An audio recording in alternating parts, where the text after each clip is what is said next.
Welcome back to me, with me, Siti Harun Nafia, in event HMPS HKI Menyapa. Sapa, nyapa siapa? Nyapa kalian dong. Oke guys, pada event HMPS HKI kali ini, kita mengangkat tema peran mahasiswa dalam penegak hukum. Mengenal istilah hukum tentunya tidak asing bagi kita sebagai mahasiswa hukum itu sendiri. Hal ini juga diungkapkan oleh para akademisi perguruan tinggi bahwa mahasiswa memiliki 3 substansi peranan penting, yaitu 1 sebagai agen of change, dan kedua sebagai agen of social control, dan yang terakhir sebagai agen iron stop. Dari 3 substansi tersebut, bahwa kita sebagai mahasiswa memiliki peranan penting untuk mengubah bangsa kita menjadi lebih baik yang sesuai dengan cita-cita para pendiri bangsa terdahulu. Oke guys, pada event HMPS HKI kali ini, kita kedatangan narasumber yang begitu berwawasan luas dan berpengalaman tentang bidang hukum.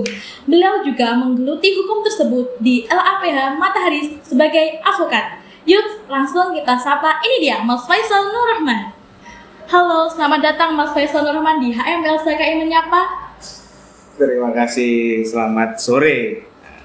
Lalu, bagaimana nih Mas keadaan atau kabar dari Mas Faisal Nur Rahman sendiri? Alhamdulillah dalam kondisi sehat sempurna. Oke, baik, terima kasih ya Mas. Oke, selanjutnya saya akan membacakan kurikulum vitae dari Mas Faisal Nur Rahman. Mas Faisal Nur Rahman, tepat tanggal lahir Blitar 3 Maret 1996. Alamat di Desa Suro, RT 2, RW 8, Kecamatan Doko, Kabupaten Blitar.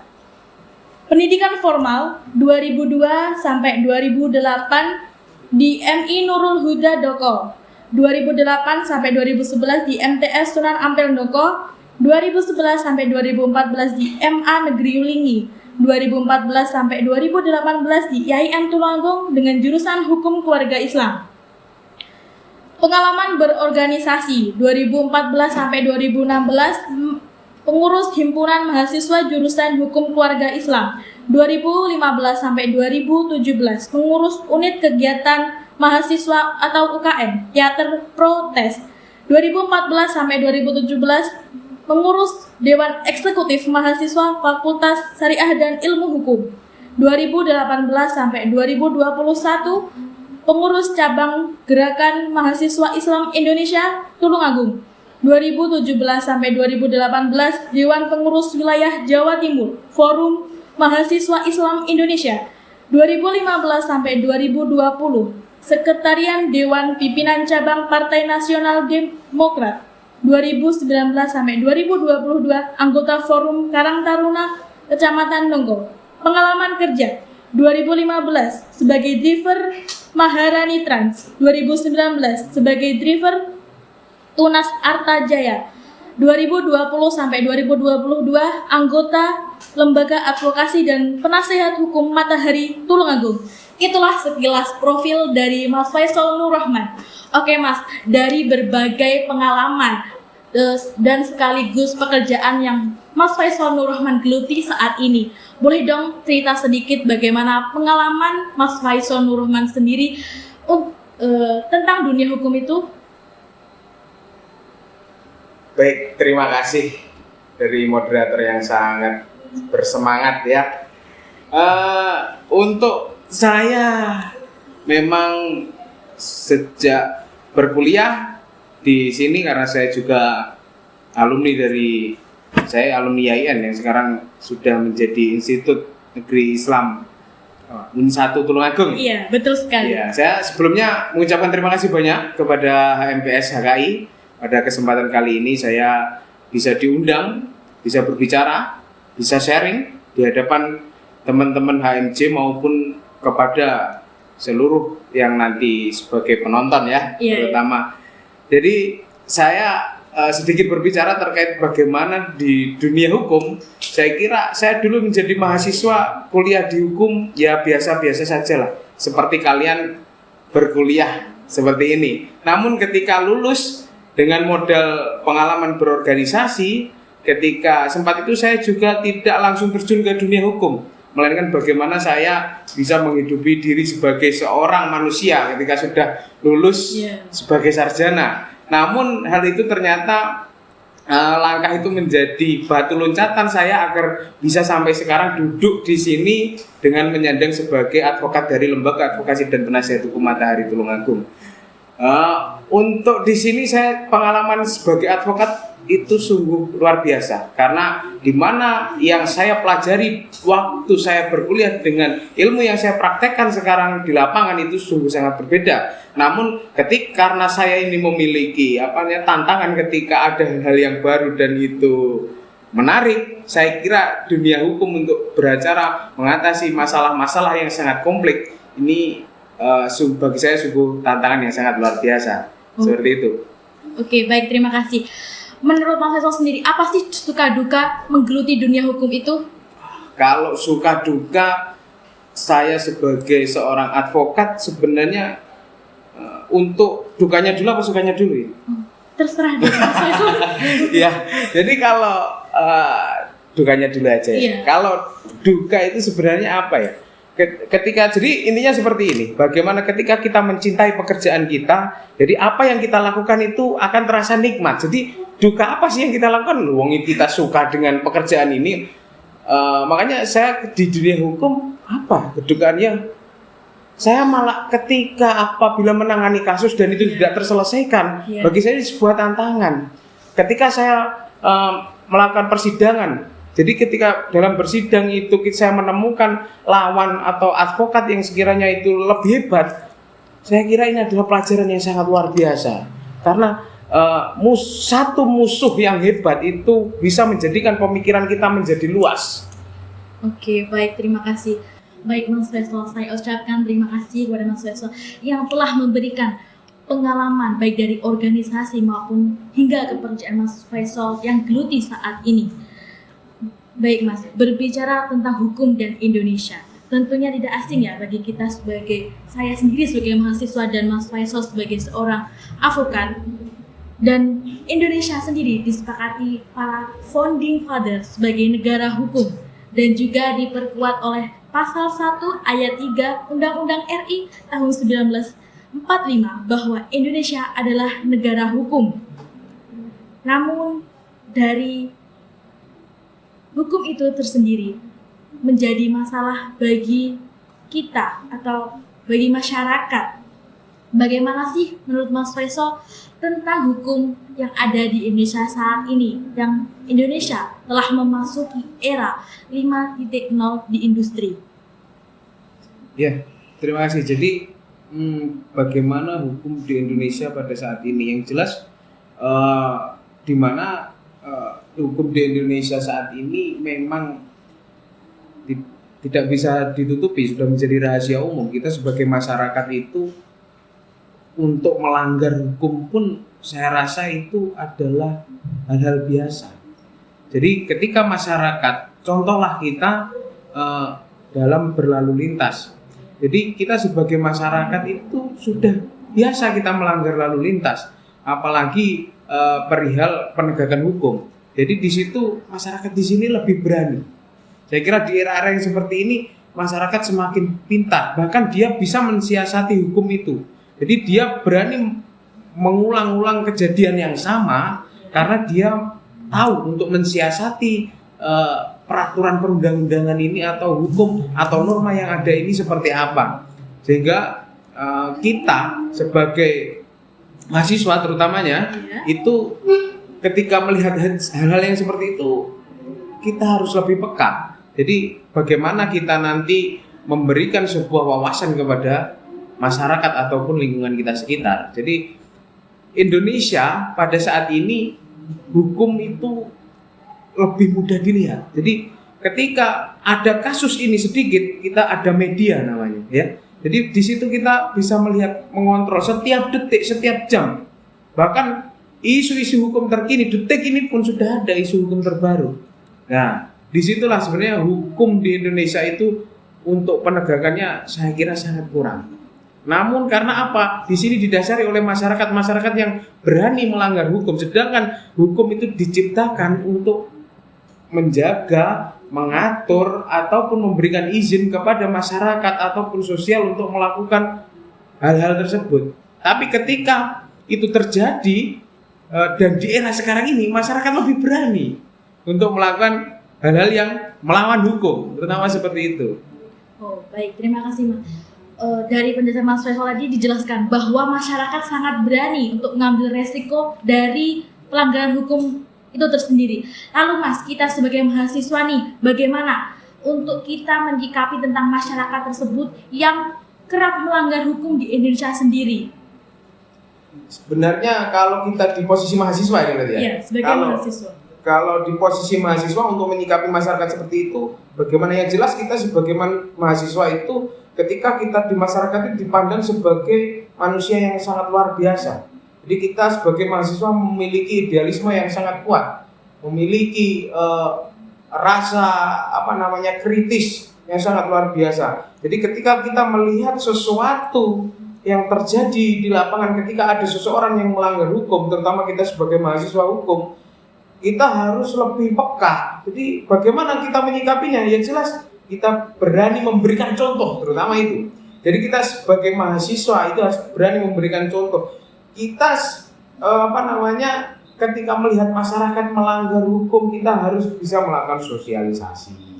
Yang pertama menegur. Tapi hal-hal yang seperti ini harus dilakukan secara tidak terlalu frontal, karena kita sebagai mahasiswa harus bisa menempatkan diri kita itu di mana. Jadi yang kita hadapi itu siapa? Ketika masyarakat kita harus berbicara dengan lebih sopan santun. Jadi arahnya ini biar bisa dipahami oleh masyarakat. Makanya itu sebagai mahasiswa itu janganlah kita itu cuek. Karena di era sekarang ini tidak ada yang cuek, semua peka. Netizen di Indonesia hebat sekali kan. Iya, makanya dari itu kita sebagai mahasiswa jangan hanya menjadi netizen, tapi kita sebagai agen. Karena kita mahasiswa, posisi mahasiswa itu di tengah. Jadi antara masyarakat, mahasiswa dengan pemerintah. Jadi ketika ada sesuatu hal di masyarakat, kita harus bisa mengkondisikan masyarakat itu seperti apa. Ranahnya kita harus bisa memposisikan di mana. Seperti itu. Jadi ketika ada pelanggaran di luar sana, mahasiswa di sini harus bisa memberikan contoh. Jadi tidak boleh kita sebagai mahasiswa itu sakar dewe, pak wis mahasiswa mahal kan ini. Kalau sudah mahal, terus sakar dewe enggak. Jadi kita harus lebih bisa dari itu dan bisa memberikan contoh yang hal yang lebih baik. Iya. Baik, terima kasih. Dari mahasiswa, kita sebagai mahasiswa harus memberikan contoh perubahan yang nyata untuk para masyarakat ya Mas. Lalu bagaimana sih kita sebagai mahasiswa mengimplementasikan penegakan hukum yang ada di Indonesia ini sebagai masyarakat? Apakah kita harus terjun langsung kepada masyarakat, mengadakan seminar, atau kita menyampaikan aspirasi kita kepada pemerintah langsung? Menurut Mas Faisal sendiri itu bagaimana sih kita dari masyarakat dari mahasiswa ke masyarakat atau mahasiswa langsung ke pemerintah? Jadi gini ya, karena tadi saya bilang mahasiswa itu kan berada di tengah. Iya. Ketika ini Indonesia sedang diterpa isu apa, terjadi gejolak sosial apa, jadi kita harus tahu peraturan apa sih yang sekarang menjadi polemik di masyarakat. Terus keresahan masyarakat apa sih yang sekarang tidak ditanggapi oleh pemerintah? Nah, ini dari sini kita harus bisa memilah dan memilih. Karena posisi mahasiswa itu tidak diam saja. Kan kritis, dia harus peka terhadap lingkungannya. Dia berada di mana, terutama kalian sebagai mahasiswa, pengurus organisasi ataupun aktivis ya, itu pasti perihal seperti itu sudah menjadi makanan sehari-hari. Jadi kita ada seperti itu kita kaji. Contoh lah, ketika ini sekarang minyak goreng ini ya, minyak goreng menjadi langka. Indonesia sebagai penghasil sawit terbesar, tapi nyatanya kita pemerintah pemerintah menyamakan harga minyak, tapi minyak menjadi rebutan. Nah, terus ini ada apa di sini lah? Hal ini kita harus memposisikan, berarti ini ada kebijakan pemerintah yang meresahkan masyarakat. Nah, tugas kita yaitu masyarakat meresahkan apa, kita kaji, kita gali. Setelah itu tugas mahasiswa menyampaikan ini kepada pemerintah. Lah, cara menyampaikan seperti apa? Kita bisa membuat surat terbuka, kita bisa melakukan audiensi, ya. Setelah itu kita bisa melakukan turun jalan aksi. Nah, itu salah satu pengawalan bagaimana nanti ketika ada gejolak di masyarakat itu kita bisa menyalurkan pada pemerintah. Ataupun sebaliknya, kalau seumpama ini yang juga marak terkait peraturan odol ini, di mana mobilitas ya untuk mobil angkutan barang, di situ kan overdimensi, overload, di mana muatan truk-truk itu besar, lebih tinggi daripada kendaraannya, dan ini kan peraturan pemerintah baru agar sebenarnya infrastruktur ini tidak cepat rusak. Ya, makanya ini kita harus bisa memahamkan ke masyarakat. Jadi itu seperti apa? Jadi kita tugasnya ada dua. Ketika ada peraturan dari pemerintah, kita harus bisa memahamkan ke masyarakat. Tapi ketika di masyarakat meresahkan, kita juga harus bisa menyalurkan aspirasi dari masyarakat ke pemerintah. Jadi seperti itu. Gambarannya di situlah sebagai mahasiswa. Oke Mas, baik, terima kasih. Baik, kita berarti sebagai mahasiswa harus menjadi penengah ya Mas, antara masyarakat dan pemerintah. Nah Mas, dari masalah tersebut kan banyak oknum atau mafia dari seperti minyak langka ataupun kasus-kasus yang terjadi di saat ini. Bagaimana sih Mas, kita sebagai mahasiswa memiliki jiwa-jiwa yang anti korupsi, atau kita sebagai mahasiswa menjadi generasi yang anti korupsi demi berlangsungnya cita-cita pendahulu dari bangsa terdahulu, begitu Mas? Ya, pertanyaannya sungguh menarik sekali ya. Jadi seperti ini, ketika melihat Indonesia itu terlihat banyak korupsi, betul. Tidak bisa dipungkiri dari atas sampai bawah seolah-olah korupsi tetap ada, pungli dan lain sebagainya. Jadi sebenarnya kita sebagai mahasiswa itu untuk menghilangkan korupsi itu gampang-gampang susah.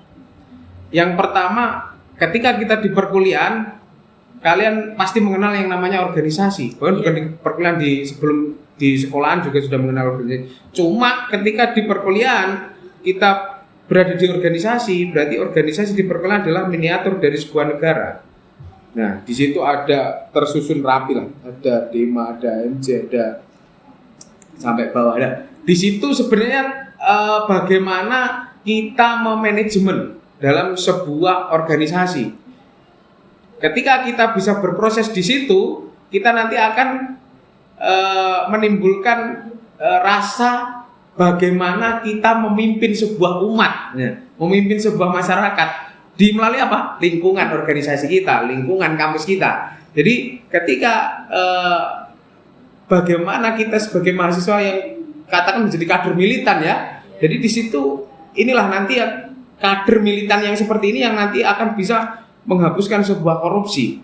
Memang sulit untuk dilakukan secara langsung, akan tetapi ketika di generasi kita itu bisa menata mulai dari diri kita sendiri, kita ditumbuhkan dengan akhlak, berakhlakul karimah, terutama kita sebagai mahasiswa ataupun alumni dari UIN 1 Tulungagung, kita harus memiliki bekal seperti itu, ya akhlak yang karimah. Setelah itu kita juga harus memiliki kesadaran bagaimana kita itu sebagai mahasiswa hukum bukan mencontohi untuk atau mensiasati sebuah peraturan atau perundang-undangan agar bisa kita melakukan perbuatan semaunya kita. Tapi kita harus bisa mensosialisasikan ini bagusnya seperti apa. Nah, selain itu kita juga harus bisa menata. Jadi seperti ini. Dalam organisasi kita diajarkan sebuah kaderisasi kan, di mana generasi tua digantikan generasi muda. Nah, dalam fase yang seperti inilah, ketika kalian melihat negara kalian, negara Indonesia ini sedang dirundung korupsi, dari atas sampai bawah, itu untuk menghapus sampai ke akar-akarnya sulit, kecuali kalianlah yang memutus. Caranya bagaimana? Ya kalian harus menjadi kader yang militan, kader yang hebat. Ketika nanti memimpin, kalian bisa menjadi good government, menjadi pemimpin yang transparan, menjadi clean government. Jadi ketika dalam pemerintahan kalian bisa merubah pemerintahan ini pemerintahan yang bersih, yang transparansi, yang baik, sehingga korupsi yang seperti itu kita tinggalkan. Memang dalam kenyataannya sungguh sulit, tapi ketika mahasiswa yang memiliki idealisme yang kuat, jiwa yang kuat, karena idealisme itu berada di mana? Mahasiswa. Ketika cita-cita bangsa tidak bisa dilaksanakan oleh mahasiswa yang memiliki idealisme kuat, maka hancurlah sebuah negara. Maka dari situ sebagai mahasiswa harus menanamkan idealisme yang kuat agar bisanya ketika melihat konteks Indonesia terpuruk karena korupsi, itu bisa kita rubah melalui pendidikan seperti perkuliahan seperti ini, melalui organisasi, melalui pengembangan di luar organisasi dan lain sebagainya. Maka dari situlah penumbuhan karakter serta moralitas itu memang diperlukan. Baik, terima kasih. Berarti untuk mengatasi permasalahan dari korupsi tersebut, kita mulai kembali ke diri kita masing-masing, ya Mas ya. Sekali benar. Dari diri kita masing-masing, kita ke lingkup paling kecil dan meluas, ya, oke? Iya. Iya, terima kasih. Untuk selanjutnya nih Mas, ini beberapa bulan yang lalu itu terjadi kekerasan seksual di berbagai kampus. Bagaimana sih kita sebagai mahasiswa menangani, mendampingi untuk kasus kekerasan seksual yang terjadi di kampus itu? Ya, jadi kekerasan seksual itu apabila terjadi dalam perguruan tinggi itu memang pergerakannya sangat masif sekali. Karena tidak bisa dipungkiri biasanya terjadi karena ada sesuatu kekuasaan yang dia akhirnya memiliki overpower. Jadi ketika korban di sini dia tidak memiliki daya dan upaya dari seseorang yang memiliki kekuasaan ini untuk menyalurkan hasratnya kan. Karena kekerasan seksual itu kan sekarang bermacam-macam, tidak hanya menyentuh, tidak hanya melihatkan, tapi dengan pelecehan secara verbal pun juga bisa, melalui chat itu juga bisa, menyebarkan foto dan lain sebagainya. Kita bisa lihat juga bahwasanya kekerasan seksual itu kita kalau di WhatsApp itu kan ada stiker-stiker kan, di situ ada stiker-stiker yang kita bisa melihat bahwasanya ada stiker yang tidak senonoh ya, yang menjurus pelecehan seksual itu sebenarnya sudah termasuk pelecehan seksual. Makanya tapi kalau terkhususnya di lingkup kampus itu sungguh-sungguh tertutup. Ya, bagaimana cara mendampinginya kan? Maksudnya gitu, cara mendampinginya. Jadi ini kembali juga kepada karakter. Ini penumbuhan karakter. Jadi kita sebagai mahasiswa hukum terutama, dan itu untuk mahasiswa semuanya, kalian harus berani mengatakan tidak terkait apabila adanya indikasi pelecehan seksual. Jadi ataupun seumpama ini dari karena dosen bimbingan skripsi ataupun ujian dan lain sebagainya, di situ sudah ada ranahnya masuk kepada yang namanya pelecehan seksual, kita harus berani mengatakan tidak. Karena dan kita juga harus berani melaporkan. Jadi pelaporan yang seperti ini kita sebagai mahasiswa hukum terutama seperti HMJ ini juga bisa harus memfasilitasi terkait adanya pelaporan yang bersifat privat. Jadi kita bisa menutup identitas seseorang untuk melaporkan, tapi bisa menyelesaikan kasus tersebut. Ini adalah bentuk bagaimana kita nanti mendampingi sebuah kejadian kekerasan seksual di perguruan tinggi. Jadi ketika ada yang merasa mau dilecehkan, kita ada divisi advokasi, ada pendampingan kan, ada nanti di kampus ada yang namanya LBH juga kan, ya kita bisa masuk ke situ dilaporkan lah. Nanti setelah itu ada yang namanya komunikasi pasti, jadi ada audiensi dari pihak entah dari organisasi ataupun dari LBH tersebut kepada pimpinan yang di atasnya, terutama kalau dosen berarti ada kajur, ada dekan, ada wakil dekan ataupun rektor ya. Jadi di situ nanti ada pola komunikasi. Jadi nanti bisa arahnya nanti dirubah pembimbingnya atau seperti itu. Jadi hal-hal ini pun harus kita pahami karena dalam di era sekarang ini peraturan yang mengatur terkait kekerasan seksual di perguruan tinggi pun juga sudah disahkan oleh Kemenristek Dikti, nggak salah ya sekarang itu, Kemendikbud budaya itu. Jadi ketika perguruan tinggi itu terbukti terjadinya kekerasan seksual, entah itu dilakukan dosen terhadap mahasiswanya ataupun yang lainnya yang berada di kampus, maka kampus pun juga akan terkena sanksi, di mana akreditasi kampus itu nanti bisa turun, bahwasanya dan aliran dana untuk kampus ini bisa di stop secara beberapa tahun. Hal ini nanti yang menjadi pertimbangan kita untuk tidak takut untuk mengatakan tidak ketika ada yang melakukan pelecehan seksual kepada mahasiswa. Dan kebanyakan yang menjadi objek pelecehan ini adalah perempuan. Bahkan tidak menutup kemungkinan kalau itu terjadi juga kepada laki-laki.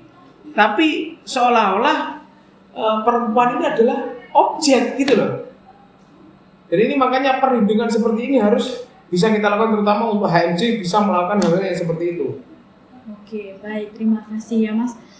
Pada kesempatan kali ini kita mengulas tentang bagaimana peran kita sebagai mahasiswa dalam penegak hukum itu sendiri. Dan pada intinya pada pembicaraan kali ini adalah kembali kepada pribadi kita masing-masing sebagai mahasiswa. Bagaimana mahasiswa sendiri memiliki pegangan tentang agama, ilmu, dan pengetahuan yang cukup luas tentang dunia yang sangat luas ini.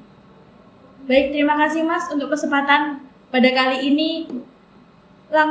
Lalu boleh dong Mas kasih closing statement untuk para mahasiswa UIN 1 Tulungagung ini? Ya, terima kasih. Saya kira sebagai mahasiswa kalian jangan terlalu diam saja. Memang mahasiswa itu tidak melulu mencari nilai yang berdasarkan angka, tapi pelajaran di luar itu sungguh sangat dibutuhkan bagi seorang mahasiswa. Sehingga kalian sebagai mahasiswa janganlah melulu hanya menimba ilmu di bangku perkuliahan. Karena di luar itu ketika kalian sudah bermasyarakat, kalian itu dijadikan orang yang sangat bisa akan segalanya. Terutama mahasiswa hukum, kalian harus peka terhadap lingkungan, terhadap masyarakat, serta keluarga Anda sendiri.